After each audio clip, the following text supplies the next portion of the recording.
Yang menarik, setelah statement Anda tentang 50% ekonomi dikuasai oleh pengusaha keturunan Tionghoa yang dianggap rasis tadi ya, sebelum Anda menjelaskan tadi, muncul kemudian, saya tidak tahu bentuknya ini apakah isu, apakah kenyataan, karena saya mau coba konfirmasi.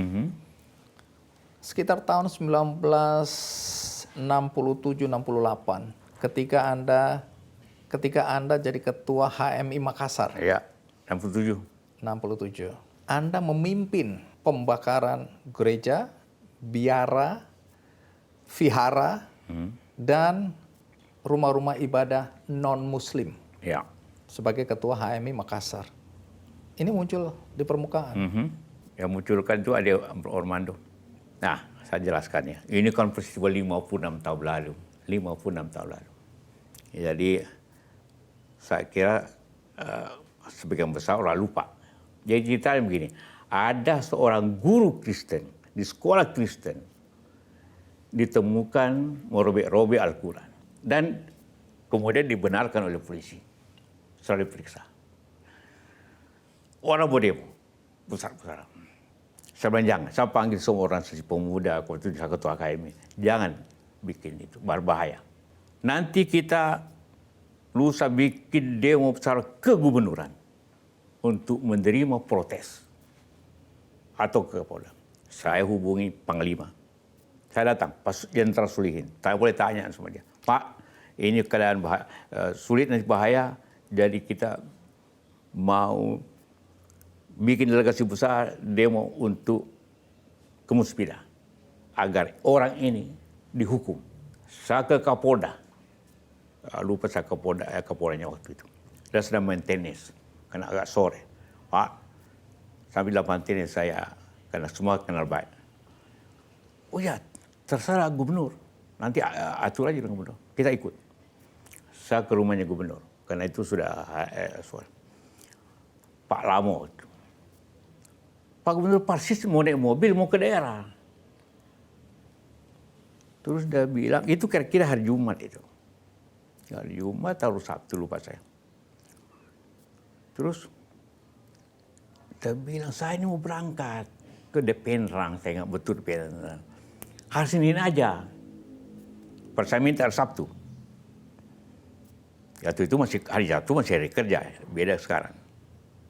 Pak, penting ini. Ya tapi saya sudah ditunggu di sana.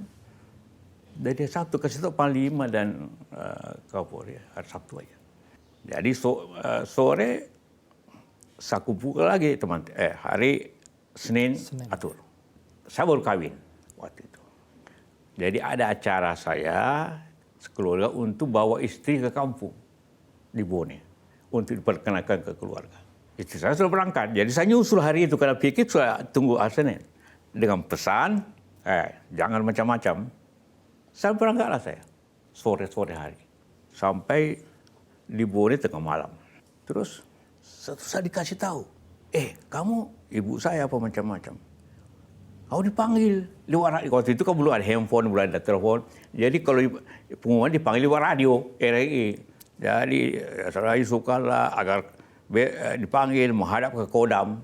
Langsung saya hanya sejam di rumah, balik ke Jakarta, ke Makassar. Tiba pagi. Rupanya malam itu, jawabannya. Setelah saya pergi, amankan semua, itu ada kelompok pemuda yang menyerang gereja. Di Kecamatan Wajo namanya, di kota selatan, bagian selatan Makassar. Mulai bergerak. Jadi, hanya punya radio. Umumkan semua pemuda-pemuda kembali ke masjidnya. Jadi orang mengatakan kumpulkan, tidak, justru mereka yang berada itu akan kembali ke masjid. Jangan membakar. Tapi terjadilah. Pulang, saya diperiksa oleh Kodam. Oleh Kapolri, 2 periksa saya. Saudara yang pimpin, tanya Panglima saya bilang. Saya minta agar diterima besok untuk demo besar. Tapi tidak diterima. Ya saya pergi ke kampung karena saya memang ada acara. Sudah dibicarakan acara besar di kampung saya. Akhirnya setelah diperiksa tidak ada, karena saya tidak tahu itu. Saya justru terangkan. Itu yang terjadi. Jadi justru saya tidak ada di kota. Kasih gambaran sedikit kepada penonton yang mungkin tidak mengikuti peristiwa ini. Jadi hari itu apa yang terjadi? Bakar gereja. Tapi tidak banyak gereja, bukan banyak sih. Kira-kira ada 11 gereja itu yang dibakar. Itu banyak itu 11. Iya, tapi tidak dibakar begitu. Mereka lempar batu macam-macam. Dirusak. Dirusak, bukan dibakar. Dirusak. Bagi orang yang tidak percaya cerita Anda ini, bagaimana Anda bisa membuktikan? Bagaimana membuktikan lagi 50 tahun yang lalu? Tapi dibuktikan saya tidak apa-apa. Setelah saya jelaskan, tanya Panglima, tanya Gubernur. Yang salah bukan saya. Kenapa tidak terima besok itu hari? Kalau saya salah, saya ditangkap. Jadi pembuktiannya hari itu Anda tidak ditangkap? Tidak. Baik. Tidak. Jadi seharian saya diperiksa. Saya kasih tahu Panglima. Kasih tahu Pak Solihin. Karena saya minta sama dia. Panggil Kapolda. Saya minta sama dia besoknya diterima delegasi besar. Tapi dia tidak terima kejadian ini. Dan saya sudah peringatkan. Ini bisa bahaya, Pak. Lebih baik delegasi besar ke gubernuran diterima. Tidak diterima. Jadi pada saat kejadian, Anda tidak di Makassar? Tidak, di kampung saya. Karena saya baru kawin ini memang sudah rencanakan sebelumnya. Bukan tiba-tiba saya pergi, malah saya telat. Kenapa malam pun saya pergi, tengah malam sampai? Karena besok pagi acaranya. Jadi tidak benar Anda yang ngomporin pembakaran, kemudian Anda melarikan diri keluar kota? Tidak, mana lah. Kan itu, tanyalah saya diperiksa intel kiri kanan waktu itu di polisi kalau bisa. Tanya Anda punya Panglima. Tanya Gubernur. Saya berusaha untuk damai. Tapi tidak diterima. Apa saya salah? Tidak bisa. Saya ditahan sejam itu tidak. Langsung selesai. Itu kejadiannya. Ini kan Anda sudah mengklarifikasi. Ya. Tapi isu ini kan terus bergulir. Ya juga boleh, silakan aja. Dan Anda menyebut nama tadi ya. Anda menganggap ini fitnah. Siapa? Anda menganggap fitnah dong. Fitnah. Anda tidak memperkarakan ini. Bagi memperkirakan perkara 50 tahun lalu gimana caranya? Baik, jadi Anda walaupun merasa difitnah, tapi tidak ada upaya untuk mempolisikan atau melaporkan ini atau membawa ini ke ranah hukum. Tidak. Ada HMI Jakarta yang keberatan Anda disebut-sebut. Oh, keberatan. Keberatan. Iya. Dia keberatan. Anda dibilang memimpin. Kemudian HMI Jakarta mengadukan orang yang mengatakan boleh bahwa Anda yang memimpin pembakaran. Iya, bagus itu. Bukan soal bagus, tapi Anda dituduh berada di belakang teman-teman yang melapor ini. Saya tidak tahu. Tahu pun tidak. Jadi Anda tidak tahu betul tidak ya? Tahu.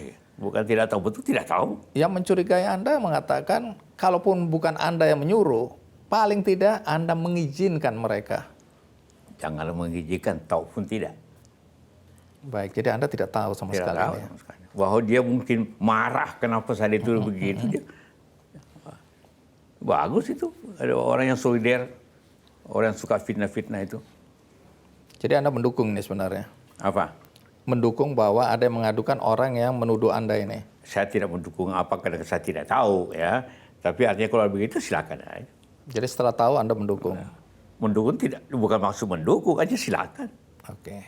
Lagi-lagi saya mewakili orang-orang yang agak berseberangan dengan Anda ya. Pak JK ini kenapa ribut sekarang ya? Waktu Pak JK jadi wakil presiden nggak pernah ribut soal ketimpangan sosial. Kenapa baru sekarang? Setelah di luar Sekali pemerintahan. lagi saya tidak pernah ribut ketimpangan sosial.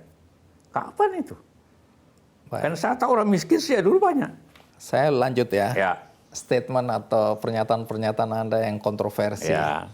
Ada kesinambungan antara pernyataan Anda soal ekonomi yang dikuasai atau didominasi oleh pengusaha keturunan Tionghoa dengan pernyataan Anda bahwa hati-hati kalau terjadi ketimpangan sosial, maka peristiwa kerusuhan 1998 bisa atau mungkin terjadi lagi. Kalau kita tidak atasi. Oke. Ya bukan titik, koma. Artinya Anda meyakini ketimpangan sosial ini akan mampu atau bisa memicu kerusuhan. Saya tidak meyakini. Saya memberikan suatu warning. Kalau tidak diatasi masalah-masalah ini, sekali lagi saya ingin sampaikan dulu. Apa yang terjadi 98? Pada saat ada krisis ekonomi bersamaan dengan krisis politik. Krisis politik yang dibikin oleh Pak Harto yang ingin memerintah terus. Krisis ekonomi akibat pinjaman tinggi sehingga terjadi krisis antara Thailand, Korea, Indonesia. Tergabunglah itu dua, menjadilah masalah. Jakarta terbakar. Jadi kalau dua krisis bersamaan, masalah banyak orang nganggur, utang banyak yang tidak bisa bayar, krisis ekonominya, politiknya terjadi ke situ. Nah, saya kata kalau ini tidak diatasi cepat, bisa. Saya tidak yakin kan? Kalau katakan bisa, berarti saya tidak yakin. Tapi bisa terjadi. Karena simptomnya sama. Apa itu simptomnya sama? Artinya alasan kejadian itu bisa mendekati. Politik macam-macam ini, saling ini, korupsi banyak. Karena Soekarno, dia itu kan KKN kan. Kolusi nepotisme. Soeharto. Nah, kalau ini tidak diatasi segera, artinya tidak dihentikan ini, masalah politik yang macam-macam, nepotisme macam-macam, korupsi macam-macam, kemudian politik terjadi begini, diperpanjang, kan ini kan jangan lupa, karena Soeharto tidak mau turun kan. Tunggu, Anda sedang menuduh atau menduga bahwa ada kemungkinan pemilu atau pilpres ini diundur? Artinya kalau tidak diatasi, dikembalikan pada normanya, bisa terjadi keributan kan. Jadi jangan terjadi. Saya itu kan lihat kata-kata itu sekali lagi, mudah-mudahan tidak terjadi. Karena itu segera diatasi kita semua supaya jangan negeri ini rusak. Pernyataan Anda ini bersayap, Pak JK. Orang kemudian memaknai ini sebagai ancaman. Ini provokasi. Orang itu otaknya bersayap, saya tidak. Pertanyaan saya jelas kok. Kalau tidak diatasi krisis-krisis ini, bisa terjadi. Yang merasa provokasi, mungkin otaknya merasa provokasi, dia bikin salah. Karena kalau tidak ada angin, tidak ada hujan, tidak ada asap, tidak ada api, kenapa Anda harus ngomong seperti itu? Bukan, siapa bilang tidak ada api, tidak ada asap? Pak Mahfud bilang, pernyataan Anda itu berlebihan karena situasinya berbeda. Pada saat itu tadi Anda sudah sebutkan alasannya. Hari ini nggak ada eskalasi yang memuncak, memanas seperti yang Anda sebutkan tadi. Dulu 3 bulan sebelum pemilu itu terjadi eskalasi yang luar biasa. Ada demo-demo dan seterusnya. Ini kan masih 10 bulan. Anda sedang mengancam lagi nih. Hah? Anda sedang mengancam lagi, memprovokasi. Seakan-akan ruang 10 bulan ini bisa terjadi. Tidak, saya ingin membedakan antara pernyataan Pak Mahfud bahwa 3 bulan sebelum. Ini kan memang lebih baik ada warning sebelumnya daripada terjadi. Saya ingin justru sabar masuk baik. Kasih warning jangan terjadi. Kan begitu, membaca ulang sebenarnya pernyataan. Tidak boleh dimaknai lain ya? Iya dong. Jadi hanya orang yang miring otaknya mengenai lain. Oke. Kalau pemerintah presiden atau wakil presiden itu berpihak, campur tangan dengan gejala berpihak, itu artinya dia tidak melaksanakan sumpahnya